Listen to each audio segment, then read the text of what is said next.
business transition lessons, taking a business from one owner to another. My name is Will Smith. I'm the host of the podcast Acquiring Minds. And today's session is hosted by Chelsea Wood, the co-founder and CEO of Acquisition Lab. The Lab is a cohort-based education community for people serious about buying a business. Many successful grads of the Lab have appeared on Acquiring Minds. And Chelsea brought with her three successful grads of the Lab, three closers, as they're called internally, people who've bought businesses, to share their good, bad, and ugly from their own transitions. Before I hand it over to Chelsea for her to take things over, some housekeeping. If you have a question, use the Q&A function. We don't have chat turned on for the attendees, so you'll see the Q&A button in your Zoom. We are recording the session, so you'll receive a link to that recording later today, if not tomorrow. And if you're interested in becoming a member or exploring becoming a member of the Lab, here is the link to book a call with somebody on Chelsea's team to explore that and see what the Lab is all about and whether it could be a fit for you. And also, LinkedIn's for each of our attendees today, except Mark's. Mark, I'll get that in there as I finish up my intro here. But go ahead and connect to everybody on LinkedIn.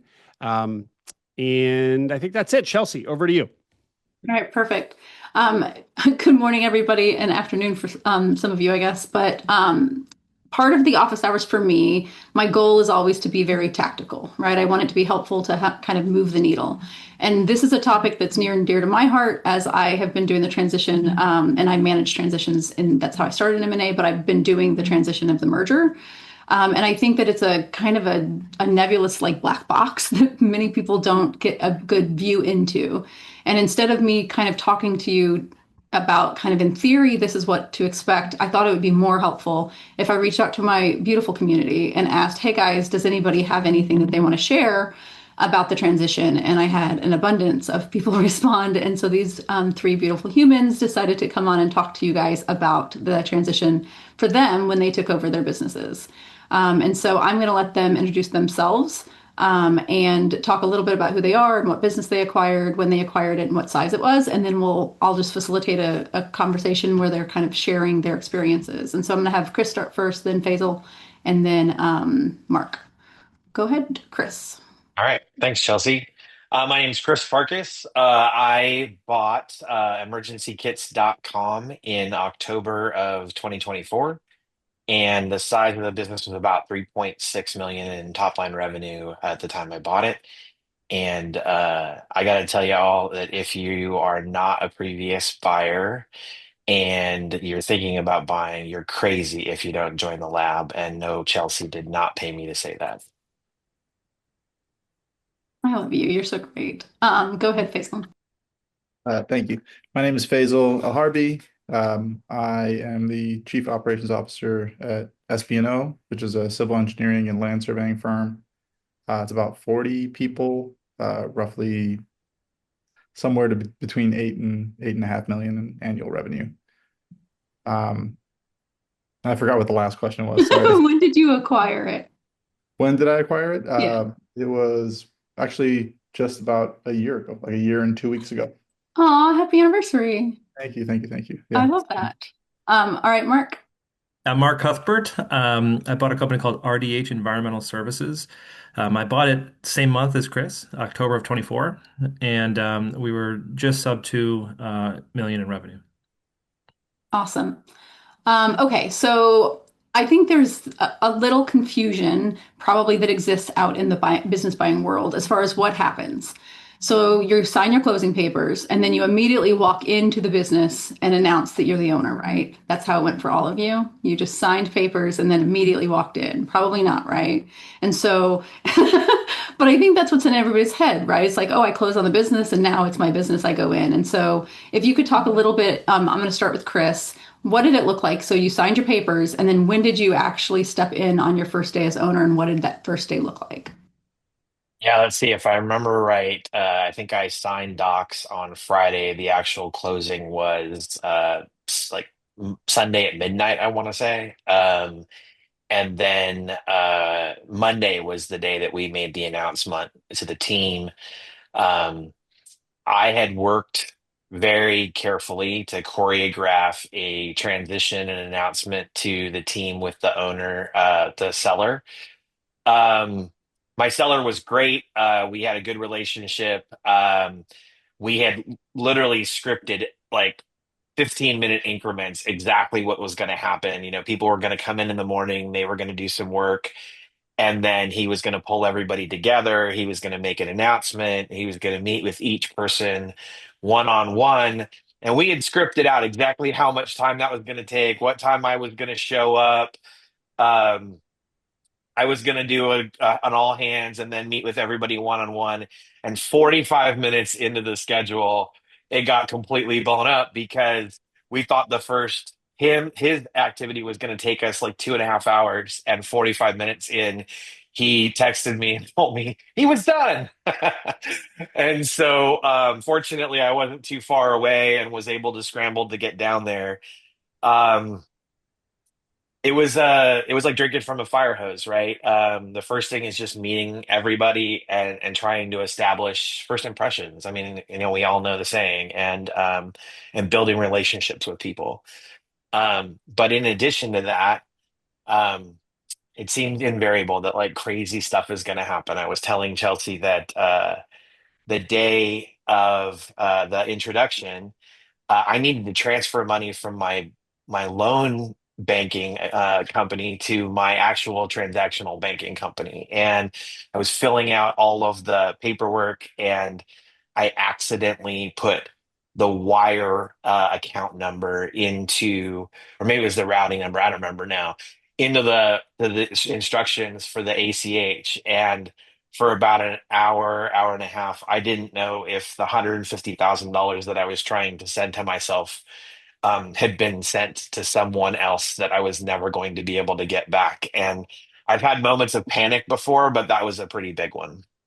But it is chaos a little bit, right? And I think ideally or I think you try to have organized chaos with your plan. And so I love that it just went to hell really fast because then you just have to figure it out, right? And so you went in and so he did an announcement and then he met with the employees and then you did one. Did you guys do it together or did you do it by yourself? How did that go? Yeah, we did it together. That was part of our plan, was that he and I would meet. I mean, it was primarily me talking, but he was there to be able to answer any questions or address, any issues. Obviously, there's been a bunch of trepidation, right? This new person coming in that nobody knows. Think I'm pretty good with people and employees. I ran my own company before this for 15 years. So I was mostly feeling pretty good about that. But there's still that concern about making that good first impression and how well that's going to go. And yes, how you respond and reacting is pretty much all of what entrepreneurship is about, right? So when that thing got blown to hell in the first 45 minutes, sort of like, yep, this is par for the course. I mean, it really is. That's why I always say, like, if you're somebody that can just figure stuff out and that's who you've been your whole career, you'll continue being okay because you're going to continue figuring things out. If you're somebody that needs to be told what to do, you're kind of going to be screwed because nobody's going to be there to tell you what to do. You're just going to stand around and be like, Faisal, how about you? What did your sign papers and then closing look like? Yeah, ours was a little different. Our Shocking. Oh, so that happens. we had It's a always so different, right? we had a pretty complex transaction. We were doing like 80% buyout, and um, SBA rules kept like changing, mid acquisition. So we were supposed to close in like December, didn't happen, and then it was by January time, everyone was kind of getting antsy. And I did a partner acquisition, so it was me and three other guys.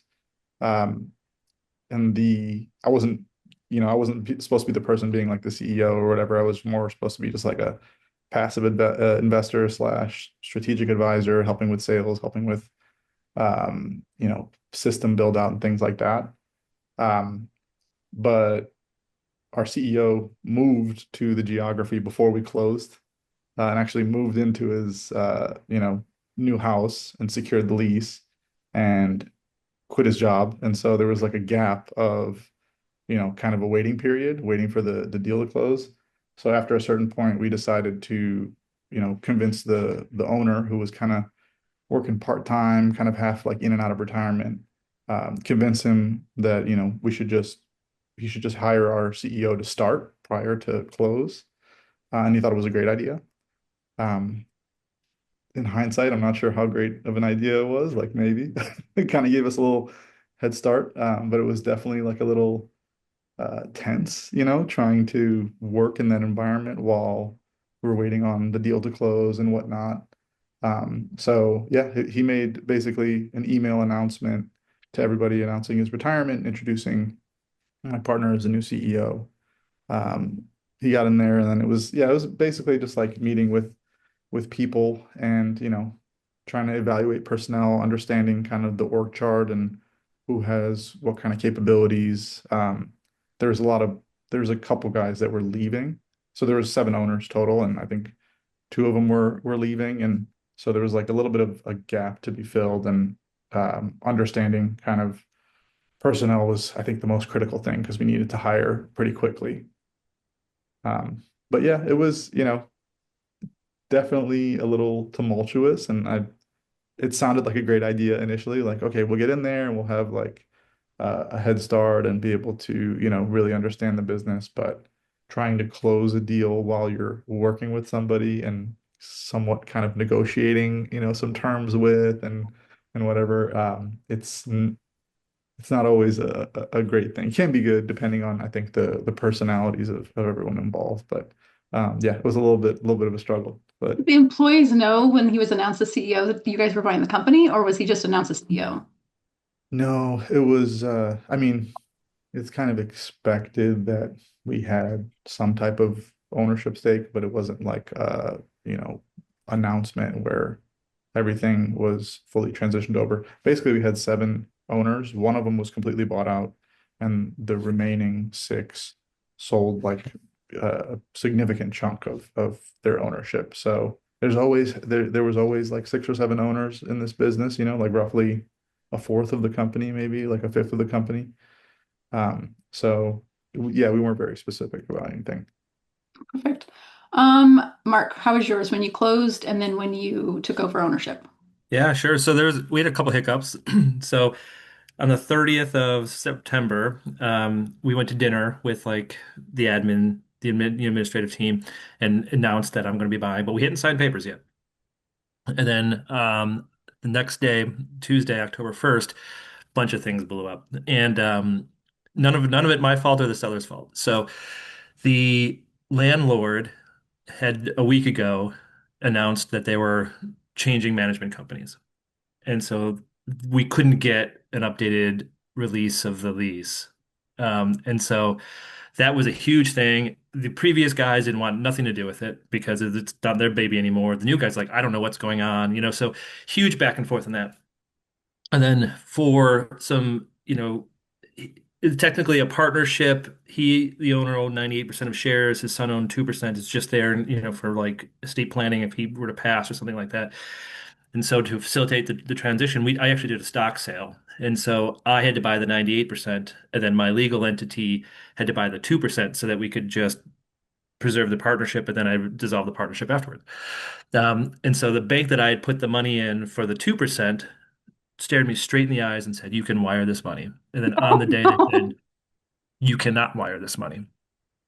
And so then we had that whole situation. And then in the middle of all of that, we had fraud. So one of the things that I didn't appreciate so much before I became a business owner is just how many people are trying to fraud you.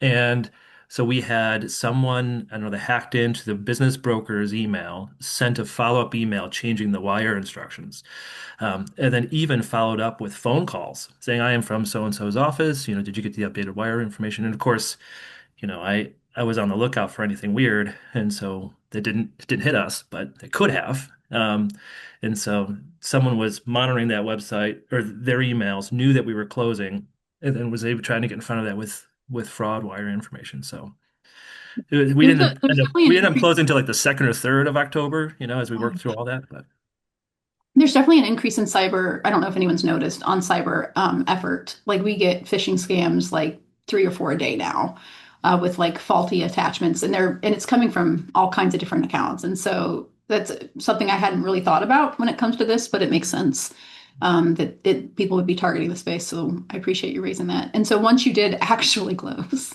and did the bank ever let you wire the money? No, Oh no. no. So I had to give them my disappointed dad routine, and so then we had to work around it. We got it done. So those big moments, right, where you're so frustrated because it's like one small but very important piece that is suddenly not what you thought it was, has to be one of the most frustrating parts of buying a business. It hits you sideways. You don't know what's going to come. Something's going to come. It's going to hit you Mhm. sideways. You're not going to see it, you know. But to your point, if you're a problem solver, you figure it out. Exactly. And that really is kind of an ongoing theme in business buying. And so, okay, so it finally closes. What does day one look like for you? Well, it was kind of day three because, I was in the office, right, working through all these issues. Oh, And so we had this awkward thing where, the employees are coming in and out. I already had dinner with a bunch of them, so we just ended up doing the announcement, before we assigned it all. So we brought in all the employees and they're all like, all right, sounds good. Because the owner had been absentee for quite some time. And they looked to the operations manager to say, like, are you cool with this guy? And then he gave them the thumbs up. And so then we were cool. I came to find out later that there were some tests that I passed that made things okay. And so, things I am things were going to just want super to know smooth. what those are. It's a blue collar workforce. And so, there were kind of two things that were my favorite. One, I have a military background, so, that kind of gave a check. Also, it turns out my workforce is very political. And if I had been part of the other party, they probably would have resigned en masse. And Yeah. so that was something that I survived without knowing I had been tested. It's one of those things where one of our advisors tells a story on his first day when he was doing the formal, like, I'm the new person. Somebody in the audience said, "Do you believe in Jesus Christ as our Lord and Savior?" And that was the question that he got.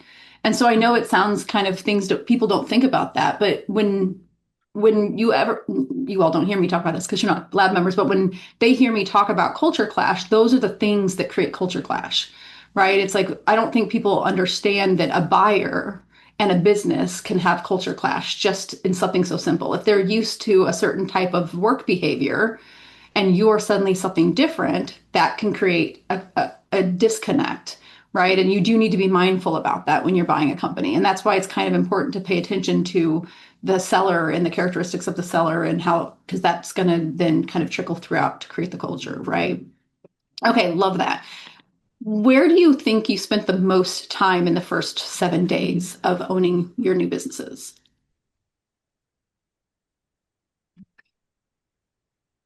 My business is pretty small, so we had 7 employees when I acquired the company.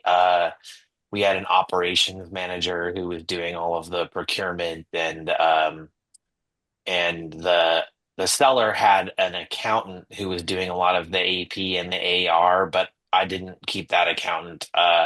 So the first 7 days for me were spent on a lot of very tactical aspects of like setting up vendors.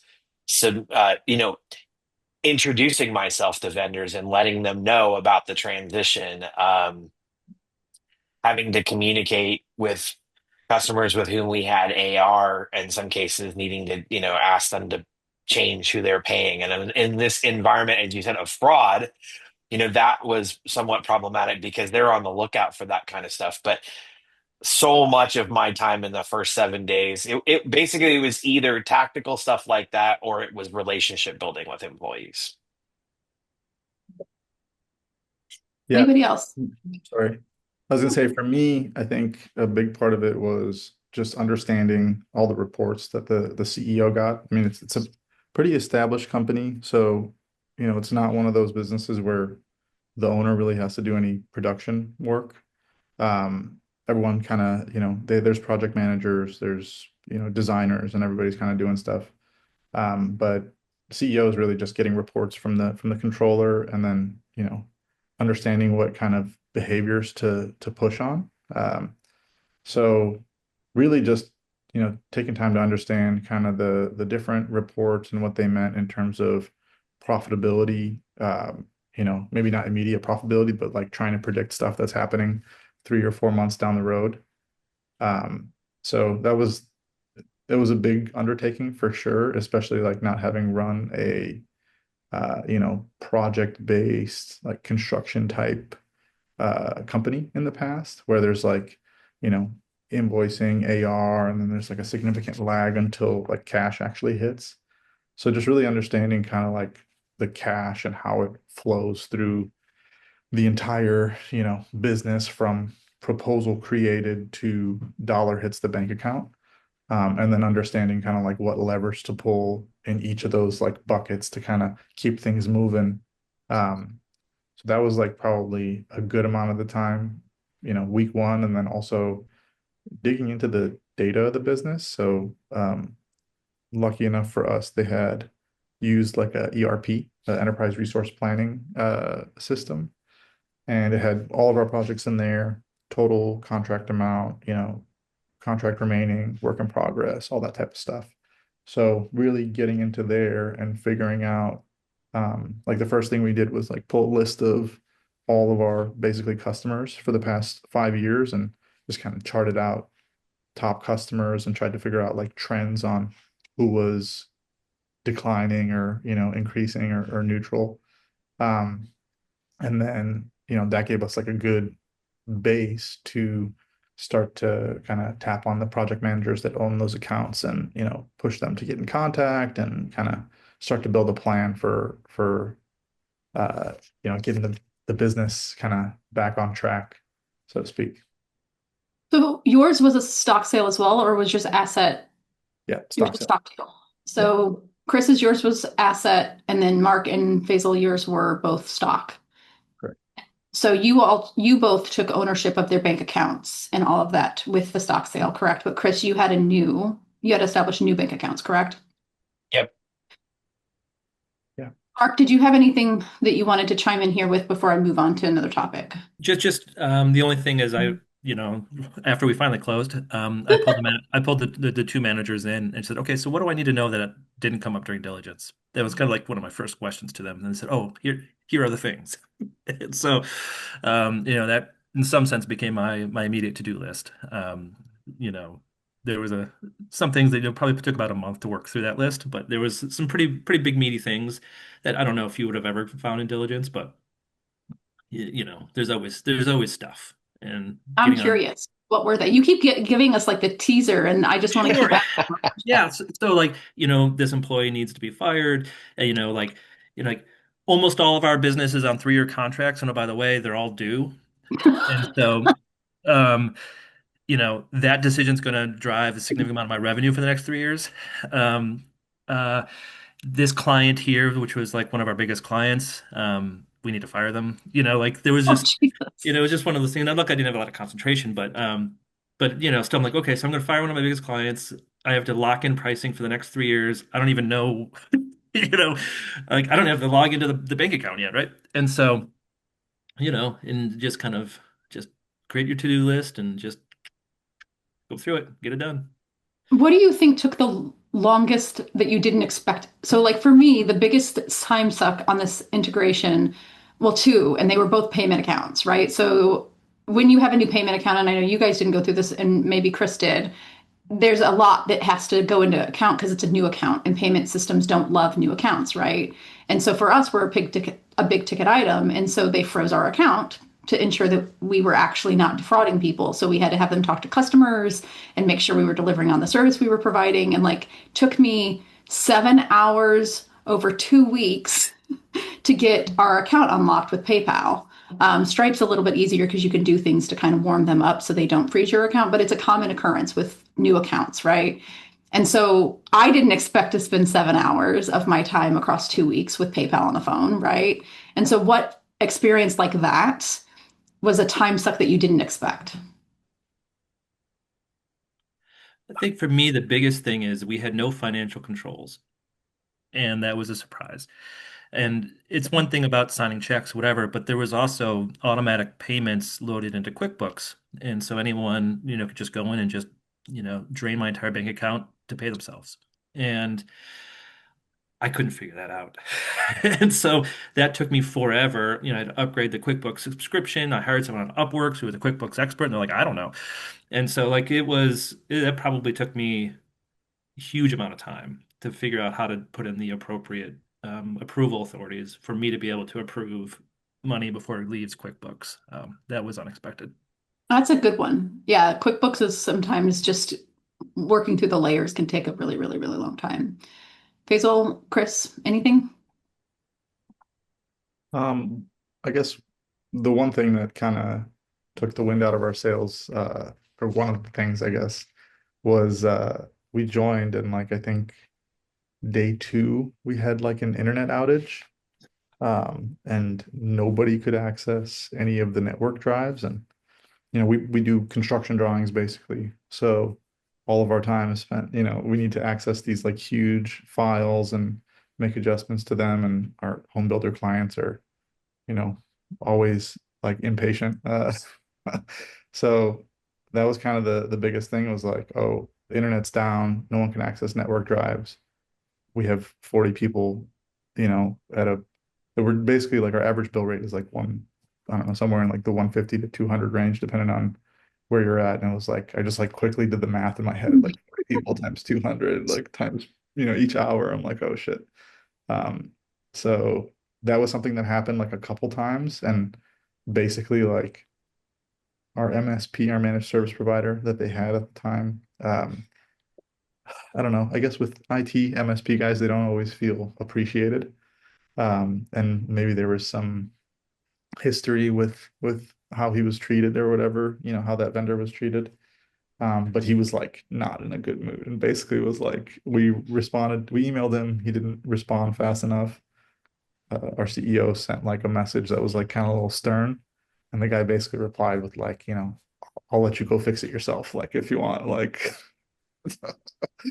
So it was like a very abrasive start to that, and we had a lot of outages. Like it was unacceptable how many times our internet went out. So having to go through that was like the last thing I wanted to do. I used to sell managed security services, and like the last thing I wanted to do was go evaluate an IT vendor like week two of this, acquisition. So luckily we didn't have like crazy outages that often. Like I think it was like once a month or so. But the first month we had like two right off the bat. And I was like, this seems like it's going to be a big problem like often. Luckily it was a little bit more sparse than that. We had time, and we ended up going through a painful search for a new MSP, and then a painful transition from our existing MSP, who kind of just like he talked to us a bit and we thought he was, we wanted to keep him because I really didn't want to, like, the pain of searching is probably like less than, the pain of dealing with somebody that's like maybe a little rude from time to time.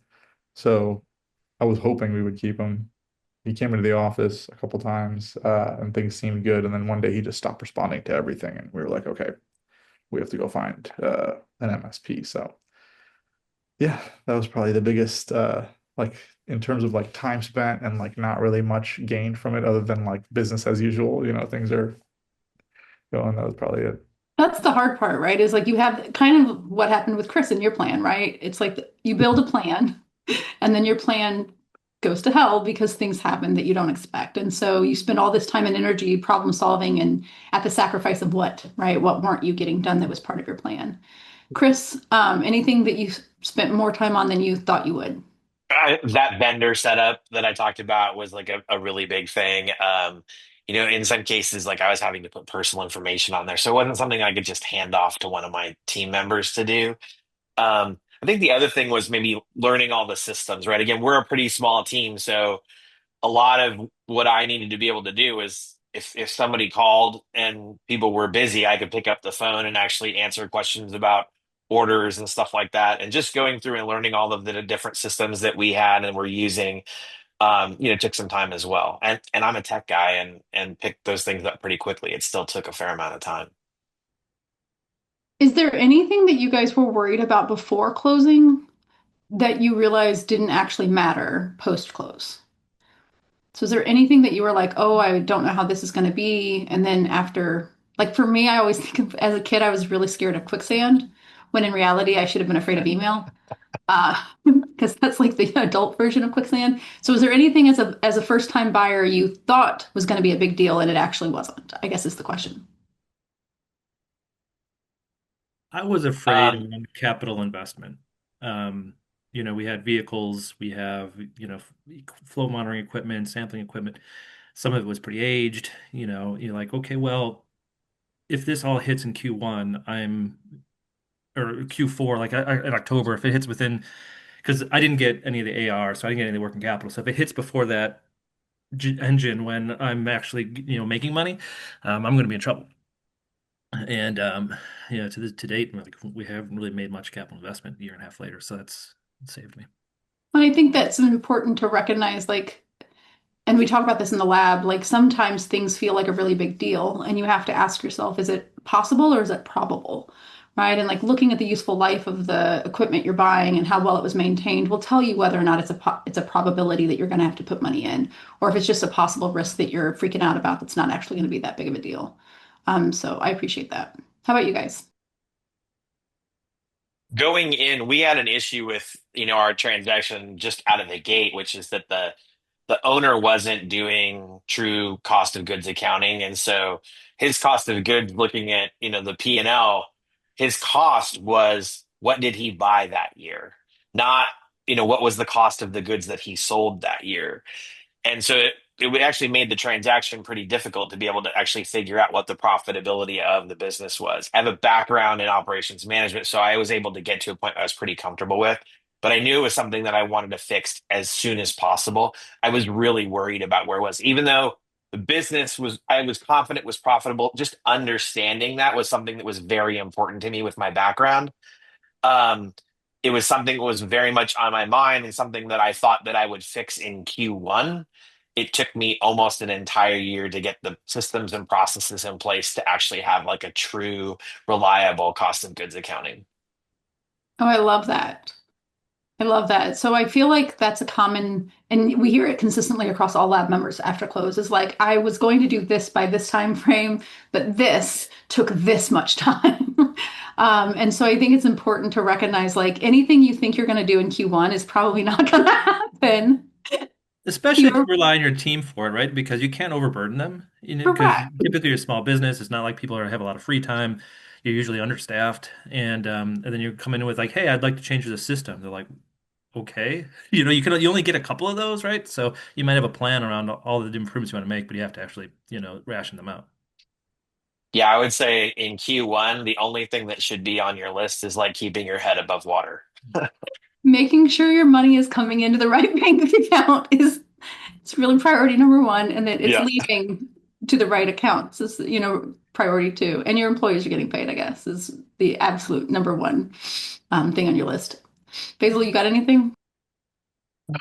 Yeah, I think it was like maybe driven by my own like imposter syndrome, but um I I'm like 30 years younger than all the owners, basically. Like I'm roughly half their age. So that was kind of a thing that I thought was, was going to be pretty tough. Um, but luckily I'm super charming and super hardworking, so everyone's, earned everyone's trust pretty quickly. Um, no, I mean, it was definitely like things alongside of like, culture.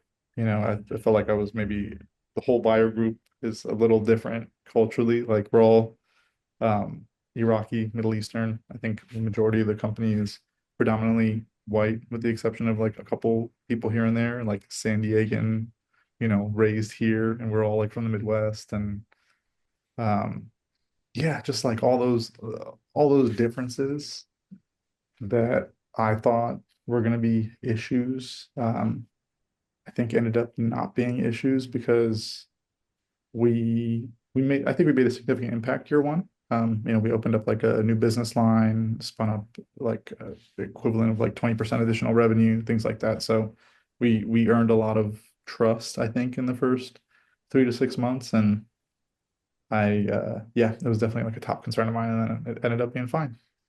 I love Because that because you're a a bunch good of stuff person. that a bunch of stuff that I didn't think about definitely ended up being problems too. So there's definitely like a yang to that yang. But Well, let's do that for the last question. So, what's one thing that you has gone maybe in a way that you aren't necessarily happy about, that you wish you would have known about in advance? you want me to go? Yeah, and then the other guys can go after you. So the person that we pegged as like this is the person that's taking over or like the next guy up, throughout the acquisition, once we closed, basically he told us like, hey, like I'm terminally ill. You need to plan for me to be gone in like a few weeks. So that was like a huge like, oh my God. He's, we had him like, he was working part-time and we said, just go be with your family. Like if it's this critical, like go, you don't have to worry about the business, like we'll figure it out. And then we went into like uh frantic mode trying to hire. And we ended up locking down a couple of good candidates that weren't at his level because once again he was like a veteran, highly respected in the industry, things like that. But we brought in somebody that was probably like 15 years younger, like close to 40, rock star. And then it took us probably like a year to recruit the true replacement of this person. We just hired him 3 weeks ago. He started, and he's brought Congratulations. like, yeah, thank you. It's been night and day. Like I can sleep now. So yeah, Yeah, that's probably the biggest thing. Chris, how about you? Um, yeah, I would say that I had an operations manager who I inherited. It's actually somebody, it's the only employee to try to address one of the questions that came up in the Q&A. It's the only employee that I met before the acquisition was complete. Somebody that I thought would be, she was very much depended on by the seller for a lot of the business operations. He had turned over a lot of the business to her. And I was going to keep her. I think I expected her to be a long-term tenured employee with me. About 6 months in, maybe a little bit longer, it became pretty clear to me that that wasn't a good fit for me and what I was trying to build in the company. And so I actually just let her go about a month ago. Um, and that was a little bit of a surprise to me because I really did think that she would end up sticking around with me. Thank you for sharing that. Mark, what you got? Yeah, the same. Some people are going to be with you for the journey and some aren't. And, just that's not good or bad. It just is. And, treat them humanely and the rest of your employees will appreciate that. And then you find the team that you need to go forward with. Yeah, we were having a whole conversation about this, and then we'll open it up to Q&A, to the people that are on the webinar with us. But most of the people I was talking to, there was probably 8 of us on that call, have rebuilt their teams within probably the first 2 years, 2 to 2.5 years. And so I think that what everybody needs to think about, because everyone's number one, not everyone, I guess, but most people's top fear is like, well, what if I lose everybody? And that is a risk of buying businesses. And if you decide you're going to buy a business, that is the one risk you just have to accept, right? And it's important to recognize that not all turnover is bad turnover, right? It's just unplanned turnover can be really painful. And so you just want to have a plan in place for what you're going to do when you do turnover. But a lot of times, it's good for the business, right? To get new blood in. And so you just need to have a plan. So I kind of like that all of your things were human, you know, capital related, not that people are capital, but go ahead, Will. What questions do we have? What a fascinating panel. This is why my job is so much fun. These stories are just endlessly interesting. Great stuff, guys. I have so many of my own questions. The audience has a lot of questions. I'm just going to selfishly ask a couple of my own real quick. Chelsea, your last point there about turnover. So I just interviewed somebody. His interview hasn't aired yet, but the business is very dependent on the GM. 2 weeks before closing, GM quits. So terrifying and seemingly bad news. But he proceeds with the acquisition anyway. And anyway, 15 months later, he reflects back and it was a blessing in disguise. It forced him to effectively get in there, get in the weeds, learn his business. You can predict what he had to then go do. And as hard as it was actually not a bad thing. So just to reiterate the point that employee loss isn't necessarily always a bad thing. And it's very hard to know if it's going to be bad or not going in. The other thing I'd say is we're just talking about culture. I feel like this is very unscientific, but I feel like if you had to generalize, you'd say the culture in many of these small businesses is not great, the ones that you buy. You as business buyer are coming with an improvement to the culture. I think that's a fair generalization. So I guess I would just say that there are going to be people who get off the bus and people who stay on the bus. If my generalization is true, that you're coming in here with probably younger energy, personal guarantee, you've staked your whole career on this, and you'll be damned if you're not going to have a healthy culture in there. Seller might not have been so focused on culture, I think. So anyway, maybe expect a little bit of culture. If culture is going to be better or worse, probably a little bit on the worse side in most cases. I don't know if I'd phrase it good or bad. I think that there is a culture, and the culture was designed to do a set of things. And as the owner, you're trying to do another set of things, right? And so, for example, in my situation, I've got a blue collar workforce. They're fantastic. I have no culture issues whatsoever. I don't have any of the problems that I hear about other people have with their workforce. And that was driven by my operations manager, who, when he joined like 10 years ago, it was a bad, and he did everything he could to have a strong, healthy, blue collar culture, which is fantastic.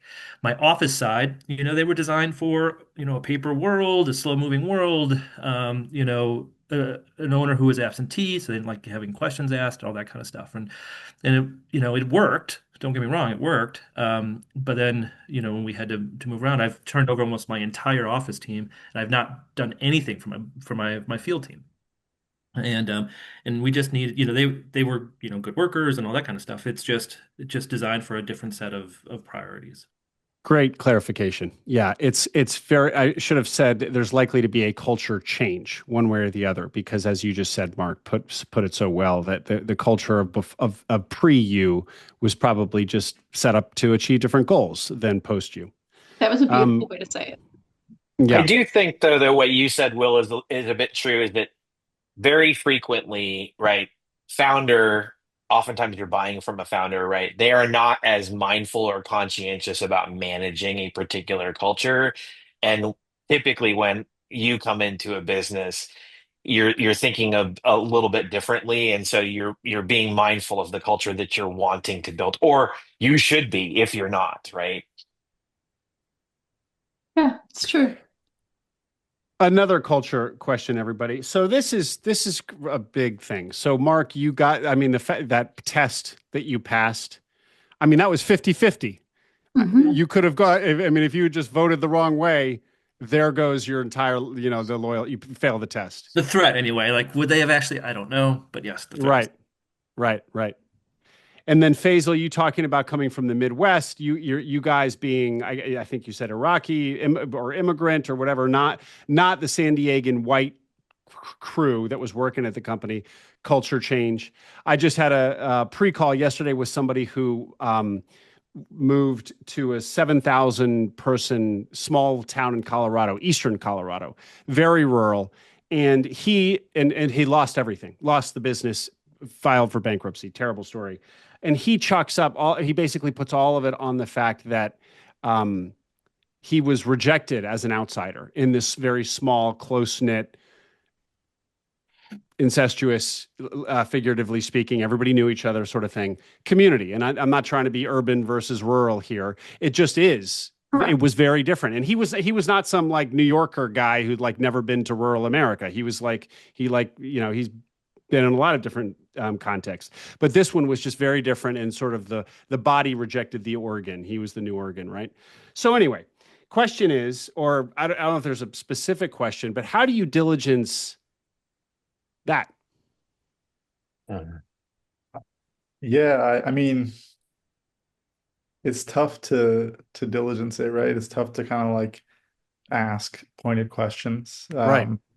Because And this is the sensitive, this is the really delicate culture change stuff we're talking, or culture difference stuff we're talking about. Sorry to interrupt. yeah, so for us, I think it was really important to meet the sellers in person like several times. So we actually flew out to San Diego 3 times before. Well, I lived in LA, so it was just a drive down for me, but my partners flew out to San Diego a couple different times. We met with the people, had, business conversations, then also went out to lunch and kind of had personal combos. So I think it's you can't really like ask those types of questions, right? And I think typically in like a white collar company or whatever, you're supposed to kind of ignore those. You're not supposed to talk about politics or anything like that. So it was really just trying to assess the personality of the people and the work ethic, and things like that. Um, Really like if they were to raise things, or you just kind of watch out for questions that they ask or things that they say, and like, is it on the edge, or is it, do they understand kind of how to act in a professional manner? Because that's kind of for me, it's like outside of work, I think I am passionate politically, but I know how to turn it off and I know how to be professional. And especially like in a case where it's like my company, like I don't want to, this is the last thing I want to talk about, because I don't want to rub anybody the wrong way, or make anybody feel alienated or anything like that. So it was really just, can I build connections with these people before we closed, and things like that. So it's very tough to diligence. I mean, I guess you can do some individual research on people, but I think a lot of people are not as, active on social media, especially when you get up into the like closer to retirement age. Yep. So there's kind of less there. But yeah, I think, at the end of the day, it was like we showed up and we made significant improvements. And I think, it- once big thing was around like hiring, and, the culture was, it was a good company, but the previous CEO was just had like a bit of a temper, and I think Mm. it had everybody on edge all the time. So us coming in and kind of being, very chill for the most part, but like serious about work, and you know, have like very high expectations, but also like have the utmost respect for everybody, and like, know how to deal with people and show people respect and whatnot. So I think that changed part of the culture really quickly. Um, and they had a lot of struggles around hiring and retention. And I think we were able to kind of woo in new talent, tell people this exciting story and get them excited about potentially joining our company. So I think like a combination of all that stuff ended up making it like actually like a really good relationship. Like there's once again 6 owners, right? So it's like it's not even like everybody's in the same bucket when it comes to Mm. like politics or worldview or anything like that.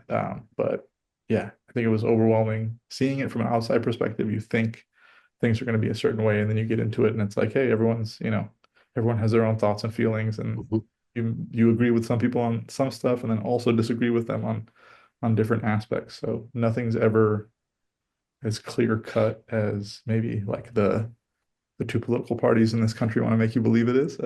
Mm.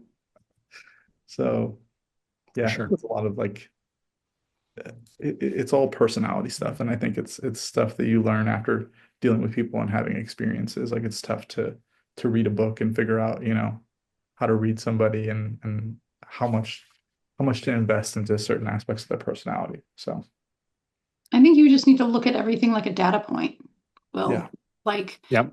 as you're having conversations with people, as you're like doing research on the area, especially if you're considering moving, like really, really look at everything as a data point and try. I know we talk about how our brains process information in the lab in our workshops, but like really try not to dismiss information, right? Like look at it all as objectively as you can to make sure that you're going to be putting yourself in a situation that you align with. Because typically the culture reflects whoever operated the company, right? Like your culture is dictated by how you choose to operate on a day-to-day basis. It's a byproduct. And so trust the data. I don't know. I'm a data nerd, so of course I'm gonna say that, but I do think that in cases where there's a very significant personality slash management style misalignment between the seller and the buyer, it's something to really pay close attention to because I've heard stories of cases where a buyer or seller manages sort of iron fist, total jerk. If you're kind of more like me, a very soft kind of, employee friendly kind of person, you come in and somebody like me might be able to get run over by a staff who is used to just, somebody who's like that. And I just think you have to pay attention to it. I don't think it's that you can't buy a business like that, but you really have to pay attention to it and be mindful about how you're going to come at it. Because staffs rebel against big changes in temperament and management and stuff. yeah, because and I like Will's point about like, most changes are good, but like change is change, right? And what we think is good, like psychologically, right, and physiologically isn't always good, right? As a human, we perceive any kind of change to how we operate as a threat. And so even if we feel really passionately that we're improving the business, people may still resist and leave. And again, it's okay. A lot of times getting that new blood in is what you actually need, and it's not always bad. Yeah. What else you got, Will? Um, Mark, your question to your team. Okay, guys. What was it? What didn't come up in diligence, or what's the real skinny here?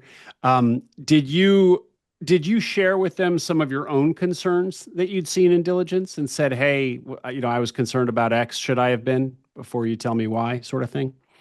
Or did you just kind of ask that question? It's pretty interesting. Not as explicitly, right? So, you're in listening stage, and so what I did for the first couple of weeks, I did like a summary. And so, I'd pull my two managers in and I'd be like, okay, so like here's what I've learned, here's what I've just, uh understand. Like here are the things that I think are, high priorities, and here are things that I don't think are concerns. Like, do you agree? And so I kind of included them in that kind of summarization for the first couple of weeks. And then from there, I then said, okay, I think we have our to-do list, and I said, all right, here's the things that I want to focus on. Are you guys, am I missing something? So I didn't say like, here's my concerns, should it be? But I just kind of brought them along on the journey to build out a to-do list kind of thing. Mhm, mhm. Great. Um, Getting more questions about culture, but I just want to make sure Mark, don't do everything on culture. Mark, another question for you. Um,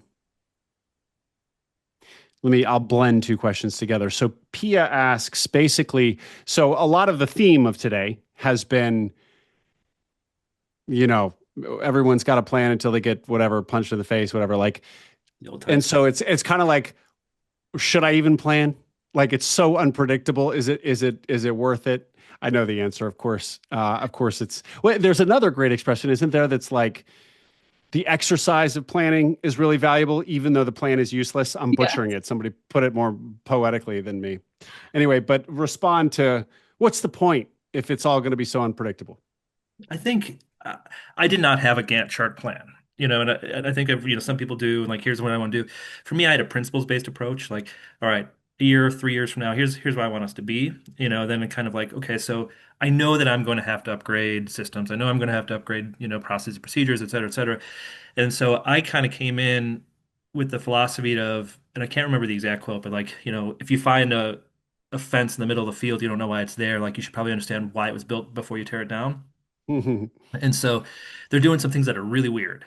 Like, okay, instead of just stopping it, like I need to understand why we're doing it that way. Or what problem was being solved when they put this in. And it may be that problem doesn't exist anymore. And so we were able to then, build it out. So, for me, and part of that goes to what Chelsea said at the beginning, like my entire career has been problem solving. And so I just kind of always have high confidence in myself to just figure things out. And so for me, I'm less of a planner and I'm more of a principles based. I'll muddle it through and figure it out and get to where I want to be.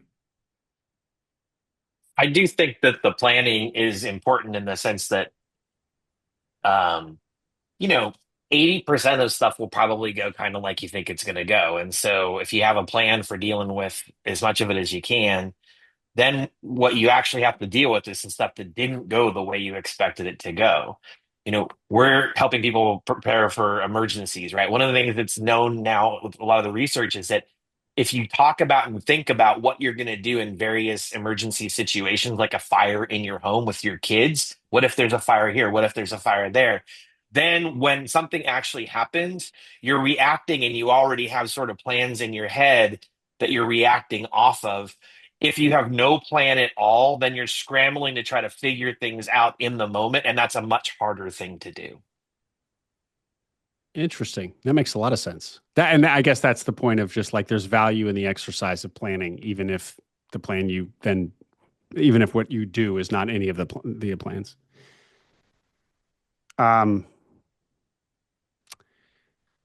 We probably time for one more. A lot of these are broad kind of acquisition questions, so I don't want to do those.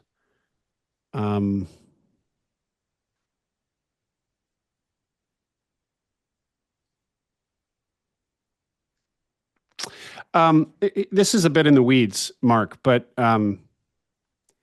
you said that you weren't your CapEx. You weren't sure if it was going to die on you or not, right? And it was going to require a big investment before you even had AR coming in. Was that not something that could be diligence? That seems like one of these less squishy things and actually quite literally tangible that could have been diligenced.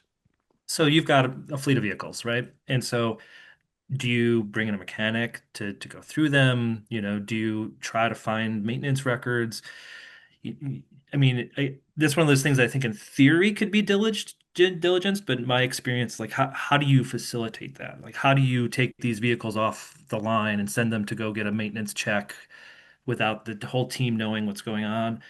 Is a seller really going to shut his ops down for a day for that to happen? Or are you trying to do it on the weekend? And so, I didn't diligence the vehicles. I just looked at mileage and year and be like, ooh, hopefully. And then, we have 20 plus, flow meters.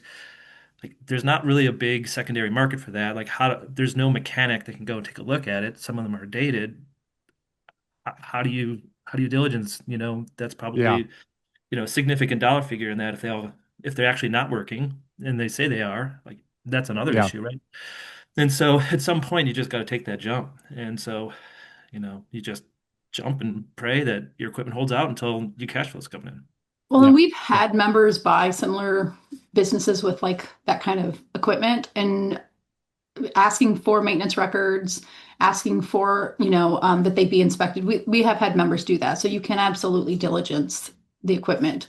Same thing with like instrumentation, right? Looking for the maintenance records, looking for them to be evaluated by the service provider.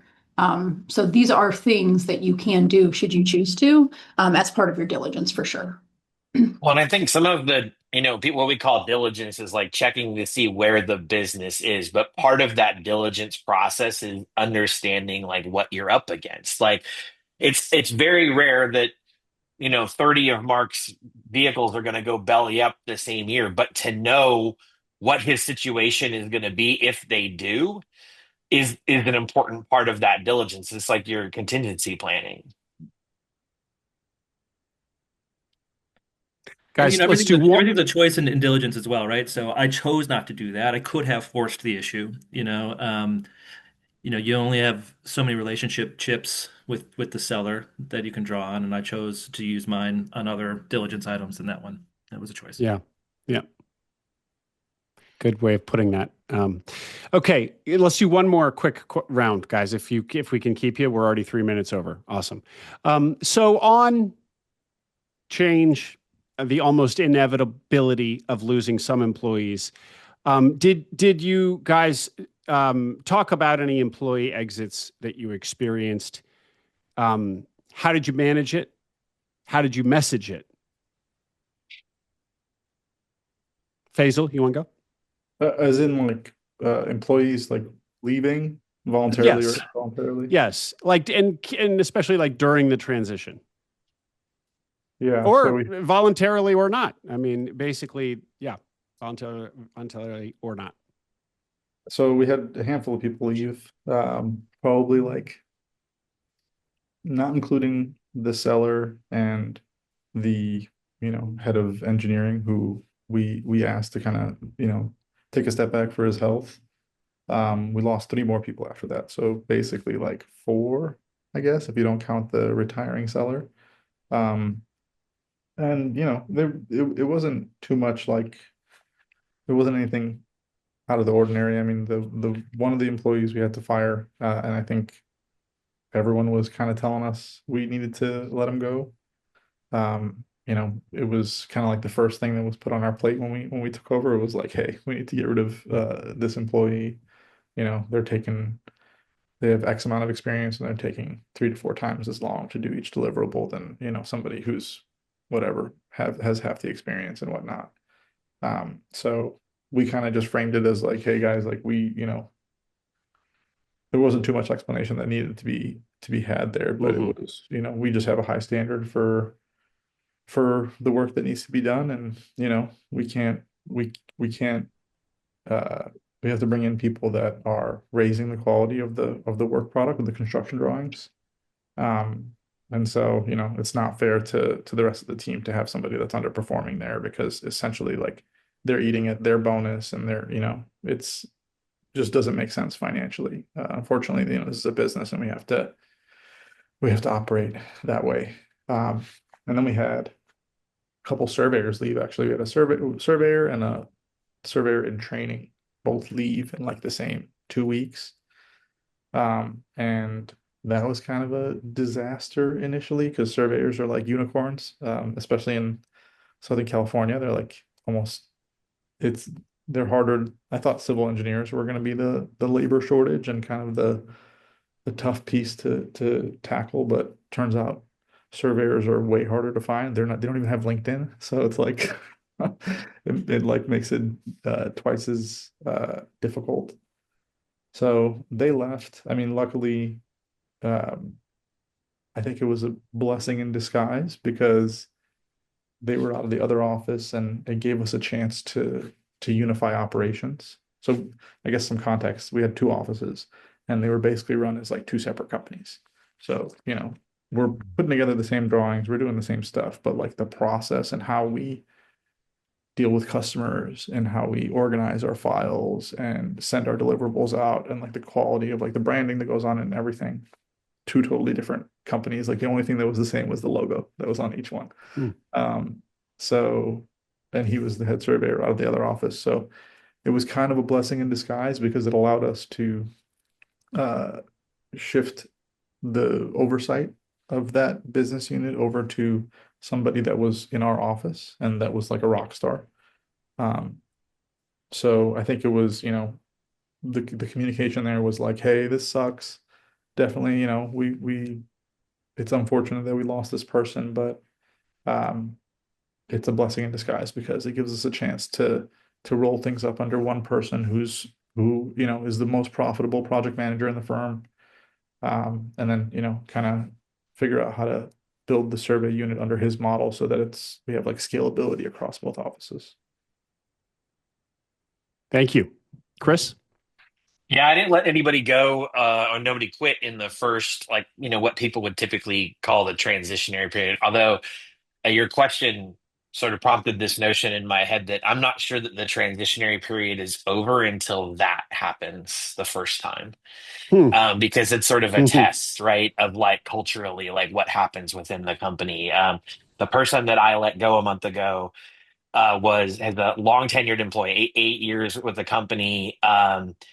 And I had some trepidation because she was the only fluent Spanish English speaker in the company, and I have a couple of employees that their English is not bad, but for more complex matters, we need the Spanish speaking to be helpful, and a couple of these employees had been long tenured employees too, and so I was nervous. I spoke with key employees ahead of time to give them a heads up that this is what was going to be happening. Um, But in the end, I still, when I pulled the team together for an all hands to let them know that she was being let go, I didn't know what the response would be, and there were a couple of people that I was really concerned about how they might react. Um, I guess one of the things I've learned over the many years now of managing people is that oftentimes I think when you end up letting people go, the general sentiment is, how come it took you so long, even amongst the employees? Um, and uh, and so it went over much better than I expected it to. And in the end, I mean, we're a month out, and it's been great. So Yeah, I think the same too. Everyone's looking to see what you are doing, what you're willing to put up with, right? So if someone's not performing, like if they should have been cut for cause and you don't, that tells us the organization something. And so for me, I had to let my one of my managers go, my one of my two managers go. Um, and this person had a ton of knowledge, like kept the trains running on whole sorts of things, but was just clearly misaligned with the direction, that I was looking to go. And so, I had done a search, found a replacement before we had the conversation, so that I didn't have any kind of hiccup, but then I had a conversation, said, "Hey, here's, I think we both know it's not working. Um, but here's what I'd like to do. You can walk out the door right now, and here's your severance. Or, I can keep you on for 30 days, and I'll, double or triple your severance. And then during that period of time, we just have a very smooth transition." And, she's like, no one ever does that, right? And so, and so she chose the second option, and I said, you can, look for another job while you're doing that, right? So there's no gap in employment. And I even gave her the option of staying on the healthcare for a bit after that, if that's what she needed to do. And so, one, the rest of the team saw how we took care of, a key employee.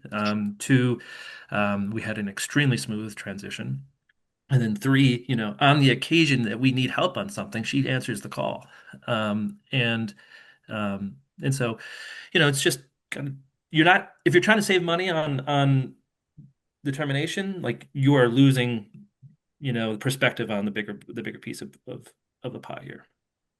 And Mark, that tactic, I guess, of presenting those two options and what those two options specifically are: severance, leave now, 2 or 3 times severance, help us transition for a month. Was that specific to this case, or is that a tactic people listening can take with them, that specific set of options? Yeah, I mean, because sometimes you don't pull the triggers because there's so much knowledge in that person's head, and it's so too painful, right? And so, we certainly let people go, and termination was effective immediately, right? You typically for cause or whatever, but now it's like, look, this person's actually shouldered the company for years, and I want to maintain a good relationship with the seller, and I also want to maintain a good relationship with the team, and this person's not a bad employee, they're not a bad worker. It's Yeah. just we're just misaligned on the direction, so this shouldn't be punitive. We should help them transition, but also like if we can give them an opportunity to on the dime, still with an employment on their record, start looking for another job. Yeah. It was a win-win-win all around. Did it cost me a little extra money than just letting them go? Maybe not, depending if like we dropped the ball on a couple of things, right? Yeah. And so Right. I think it's a tool in the toolkit. It's not something to be used all the time. Yeah. I love what Mark said. I'm a big like win-win and employee-friendly person, treating people with respect. Mark said that throughout, and I really appreciate that about him. You know, doing the right thing and the cost of doing the right thing is really small, I believe. And I think that there's a real cost for not doing the right thing. Your team's paying attention to all of these little things and the things that we do and setting the tone. So I really appreciate all the stuff that you said there, Margaret. I think it's spot on. Guys, what a panel. We could keep going. We're already over, so we gotta cut it. But thank you very much for doing this. Chelsea, what a great idea for a panel. I love when you bring closers from the lab and there's just kind of an open forum to have a conversation. Any last thoughts, Chelsea? I thank you guys always. I love you guys for always being willing to give back to the community. We are announcing the changes. So Lab 2.0 will be announced on Monday. I just heard word that our new website is live, but don't tell anyone, but it is live if you want to see the new brand and learn all about what the Acquisition Lab 2.0 is. It literally just went live 1 minute ago. And so wow. we will be making all the announcements about what Lab 2.0 looks like now that we've merged with Shareholder Ventures under the umbrella brand of Acquisition Lab. So Wow, new colors? it's Look at everything. this. We have done everything that I've ever wanted to do in 6 years of the lab in 6 months. And I get a little teary-eyed. The lab members have heard it because I launched it with them last week, but it's amazing. It's so amazing. So Wow, this is great. Very exciting. Congrats, Chelsea. You do a thanks. lot of Yeah. hard work. Really appreciate what you do for the community. Thank you. Thanks. It is now a full Yeah. ecosystem. We can support anything you ever need, basically. And lab membership is lifetime. And so hopefully, I don't know, I just get all excited when I think about the future. And anyway, love you guys. Thanks. That's it. Well, everyone, I put links to the panelists LinkedIn, Chelsea's LinkedIn here in the chat. So grab your connections to everybody before we let you go. That top link, Chelsea, does not now work because of the new website being launched. Does it not work now? The book a call, yeah. So Oh, my bad. everybody, email Chelsea if you want to book a call. Yes, Chelsea at sorry. acquisitionlab.com. Yes. Yeah. No, not at all. This is very minor, and I don't mean to embarrass anybody, but No, I just no. want people to know because I was going to promote that link, and it goes to a 404. So Don't click that link. It no longer works. You can Yeah. you can click apply, and then that'll take you to the same thing. I just can't link it to this webinar. Then just let us know that you're coming through this webinar so that I know. Perfect. Thanks, Great. everybody. Audience, thank you for coming. Thank you for your attention. Great webinar. Watch for promotion of our next one. The lab will be doing another one next month. I don't think we yet have the topic dialed in, but you will see us promote it as it approaches. So keep your eyes peeled for that. Thank you, panelists. Thank you, Chelsea. This ends the webinar. Thanks. Thanks, Thank everyone. you.